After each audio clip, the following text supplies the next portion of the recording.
Chères auditrices, chers auditeurs de notre radio, bienvenue. Radio des Sans-Voix vous propose, dans son numéro de cette semaine de Valeurs humaines, de vous parler de Elisabeth Maria Molteno. C'est moi la voix. Non, c'est moi la voix. Non, c'est moi la voix. Nous sommes la voix. Nous sommes tous la voix des sans-voix. Elisabeth Maria Molteno est née le 24 septembre 1852 à Beaufort-Ouest, dans la colonie du Cap. Elisabeth, femme politique et militante féministe sud-africaine. Elle fait partie des premières femmes défenseurs des droits civils et des femmes en Afrique du Sud. Elisabeth Maria Molteno est née dans une famille influente du Cap d'origine italienne. Fille de John Charles Molteno, Premier ministre de la colonie du Cap. Ses frères et sœurs occupaient des postes d'influence dans les affaires et le gouvernement. Elle passe son enfance dans un environnement protégé du domaine familial de Claremont, dans les banlieues du Cap, où elle fait ses études. Son père voyageait beaucoup pour des raisons diplomatiques ou commerciales et laisse souvent ses enfants les plus âgés l'accompagner dans ses voyages. Par conséquent, elle voyageait beaucoup lorsqu'elle est enfant, en particulier en Italie et à Londres. Elle grandit ainsi en partageant l'intérêt de son père pour la politique et les questions d'actualité. Ayant une forte personnalité, elle développe des idées et des habitudes non conventionnelles pour une fille de l'époque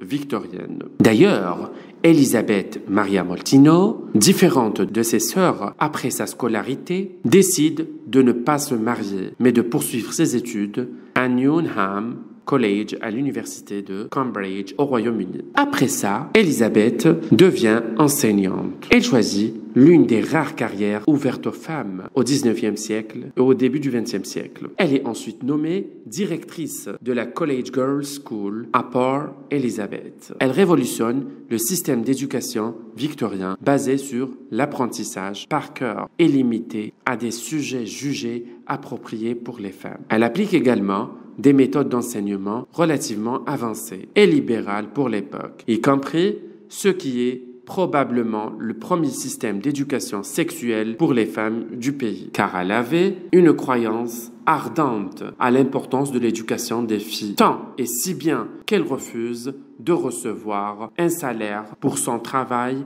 administratif et pédagogique. Elisabeth était activiste anti-guerre des beurs. D'ailleurs, elle a payé cher cette étiquette, car elle s'est déclarée ouvertement et strictement opposée à cette guerre. Elle a été forcée de démissionner en dépit d'une campagne de soutien organisée par ses anciens élèves et collègues. Elle est membre fondatrice du comité de conciliation d'Afrique du Sud pour lequel elle déménage au Cap en 1899. Dans cette ville, elle organise une série de réunions de masse rassemblant des milliers de personnes pour protester contre la guerre et les divisions ethniques qu'elle cause. Elisabeth Maria Molteno côtoie intimement Emily Hobhouse et Olive Schreiner, avec qui elle travaille sur des sujets humanitaires et anti-guerre, à la fois pendant et après la guerre des beurs. Elle organise une campagne pour les victimes, notamment les enfants des camps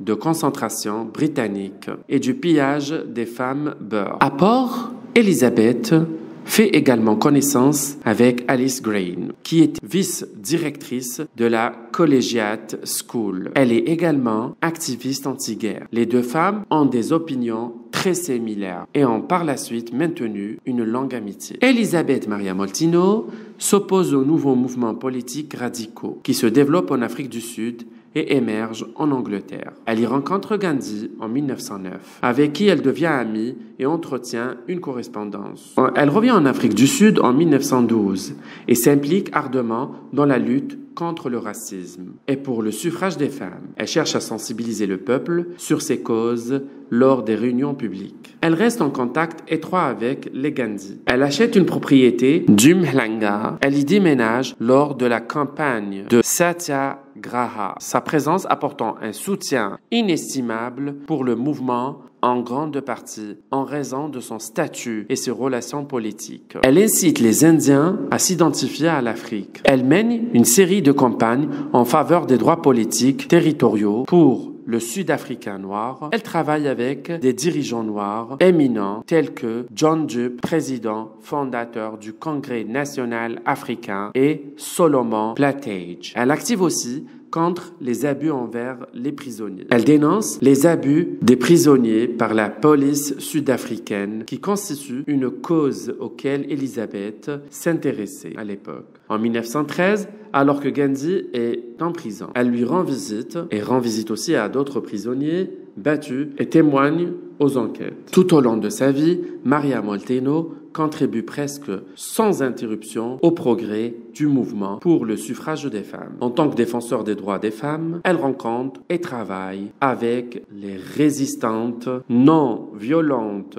de toutes les communautés et de tous les milieux. Elle est également régulièrement conférencière lors des meetings du mouvement et exprime l'espoir dans un avenir multiracial en Afrique du Sud. Les femmes seraient autorisées à jouer un rôle de premier plan. Lors de la Première Guerre mondiale, elle consacre beaucoup de temps et une grande partie de son travail au Royaume-Uni à la défense des droits et de la représentation des femmes. En 1917, lors de la Révolution russe, éclate la Première Guerre mondiale, touche à sa fin. Beaucoup de personnes, dont Elizabeth Maria Molteno, pensent que c'est le début d'une grande émancipation de l'humanité. Elizabeth Maria Molteno meurt en 1927 dans un village de Trevone, dans le sud d'Angleterre. Elle est enterrée au cimetière de Saint-Sauveur, à côté de son amie Alice Gray. Elle est depuis mentionnée comme une des femmes